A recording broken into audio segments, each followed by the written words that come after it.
The web is maturing. I think the first 10 years of the web was us imposing old media models onto it. So we would put our brochures online as our websites, we put TV programs online, we put radio on as podcasts, but it was all one-way communication, which was the hallmark of offline media, one-to-many in most cases.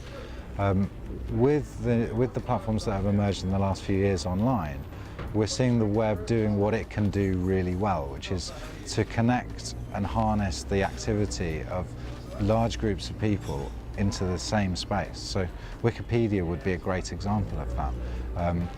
Wikipedia probably doesn't have a huge editing community. About 1% of Wikipedia's users actually go in and edit pages, but it's big enough and it's strong enough to rapidly develop and collate all of that information. Collaboration is the key.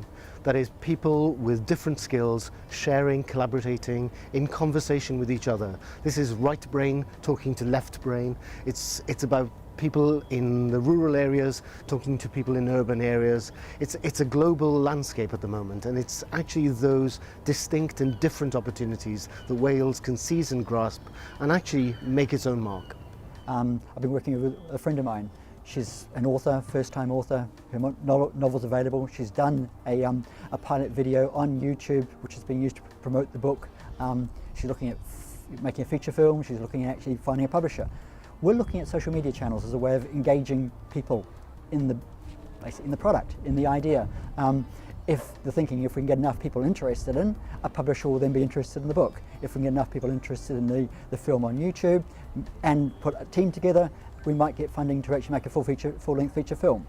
We're looking at how we can use crowds and crowdfunding as a way of seeding the process. We're looking at how you engage the right team and get the right people on board to actually make this happen, so that the institutions who have got the money will actually stand up and take notice.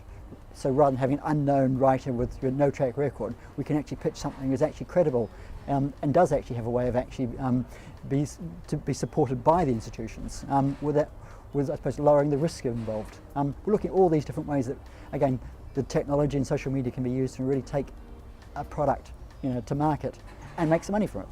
I think for musicians, they've had to come away from the idea that they can operate in beautiful seclusion, and they've had to engage with their audience, understand how to promote themselves, how to market themselves, and develop skills that run alongside their creative ones that will allow them to function as a micro business. If you're operating on a small level and all you're doing is sustaining yourself by generating an income for yourself, then those protocols are very effective. If you are lucky enough to be involved in more lucrative creative arrangements, then having a grounding in those skills is the best thing that you could go into that environment with. If you are signed by a big label, knowing when they're wasting your money is a very, very important piece of knowledge. And one thing that I think every business should be aware of is that every individual within their company has their own network. And that is a great pool of knowledge and experience as well.